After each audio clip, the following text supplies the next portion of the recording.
ఈరోజు బీఆర్ఎస్ తెలంగాణ అని తెలంగాణ పిల్లల ఉద్యోగం ముందు పెట్టుకొని తెలంగాణ పిల్లలు బలి చేశారు. కానీ బీఆర్ఎస్ ఎప్పుడు కానీ డెవలప్మెంట్ చేయలేదు. చేసిందల్లా చేసింది నారా చంద్రబాబు నాయుడు గారే. ఎందుకంటే ఫస్ట్ నుంచి ఫస్ట్ దాకా వారు హైదరాబాద్ దృష్టి పెట్టుకొని భవిష్యత్తు పిల్లల 100 సంవత్సరాల ముందు భవిష్యత్తు ఉండాలని ఆసక్తితోటి నారా చంద్రబాబు గారు ఈ హైదరాబాద్ అభివృద్ధి చేసింది చంద్రబాబు నాయుడు గారు. కానీ మిగతా వాళ్ళందరూ ఏదో జంగం పోతుంటే కుక్కలు మరుగుతున్నట్టు మరుగుతున్నారు. కానీ చంద్రబాబును మించిన పనులు ఎవ్వరు చేయలేదు, ఎవరు చేయలేరు, చేయబోరు.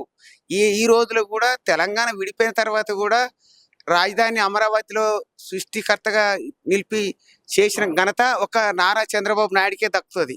కానీ మిగతా ఏ రాజకీయ నాయకులు దక్కదు.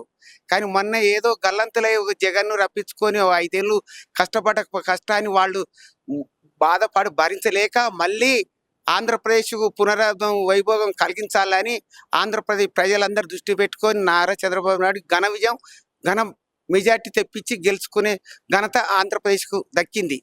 ఈ రోజులలో తెలంగాణలో కూడా తెలుగుదేశం పార్టీ ఉంది, లేదు అనేది ఎవరు లేరు.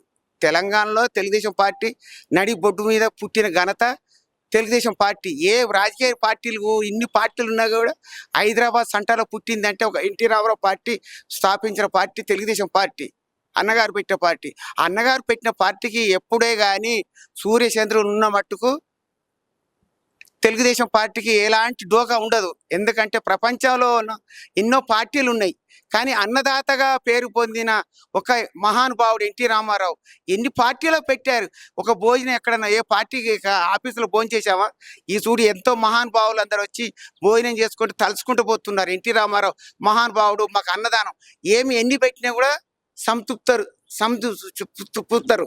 అన్నం పెట్టిన చాలు అంటారు. అదే గొప్పతనం దక్కిన పార్టీ తెలుగుదేశం పార్టీ.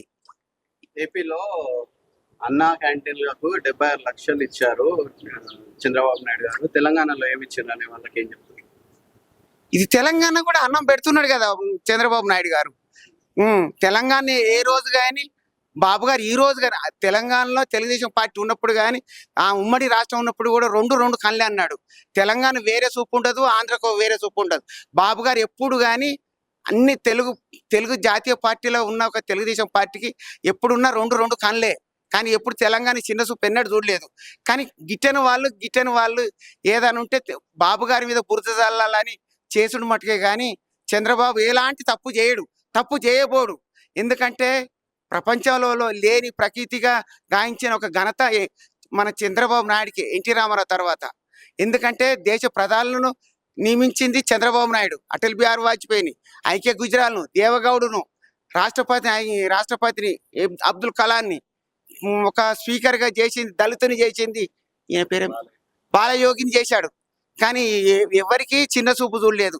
అన్ని కులాలకు, అన్ని మతాలకు అన్ని వ్యవహరించిన ఒక ఘనత ఒక చంద్రబాబుకే దక్కుతుంది. మతాంత కళాల పార్టీ కాదు ఆయనది.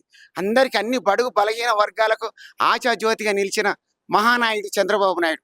ఆయన 76 సంవత్సరాలు పూర్తి చేసుకున్నందుకు మేమందరం వేడుకొండల వెంకటరమణను పెద్దగా వేడుకుంటూ ఆయన ఇంకా అలాంటి మహానుభావుడు 10 కాలాలు చల్లగా ఉండాలని కోరుకుంటున్నాం. ఎందుకంటే మాకొక్కరికే కాదు చేయనవలసిన ప్రపంచ దేశాల్లో భవిష్యత్తు ముందు 10 సంవత్సరాల ముందుగా ఉండబోయే రోజులను కూడా ఒక పేరుగా నిలబెట్టిన మహానుభావుడు చంద్రబాబు నాయుడు. కానీ ఎవరు చెప్పిన మాటలు దాన్ని మేము తెలంగాణలో కూడా మేము తెలుగుదేశం పార్టీ బాగా పుంజుకుంటుంది.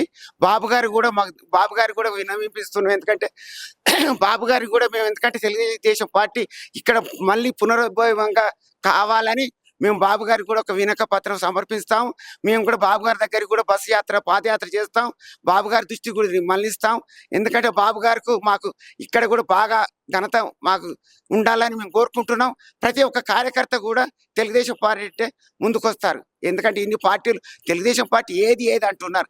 ఈరోజు చూశారు తెలుగుదేశం పార్టీ ఘనత ఏంటంటే ఎన్టీ రామారావు భవన్లో కాదు, ప్రపంచ పల్లెటూళ్ళలో కూడా గొప్పగా జన్మ వేడుకుంటున్నారు. చంద్రబాబు పుట్టినరోజు వేడుకలు బాగా సంతోషంగా చేసుకుంటున్నారు.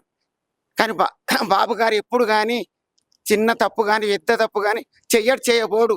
కానీ వేరే గిట్టని వాళ్ళు చెప్పిన మాటలు ఏ రాజకీయ నాయకులు కూడా గిట్టదు.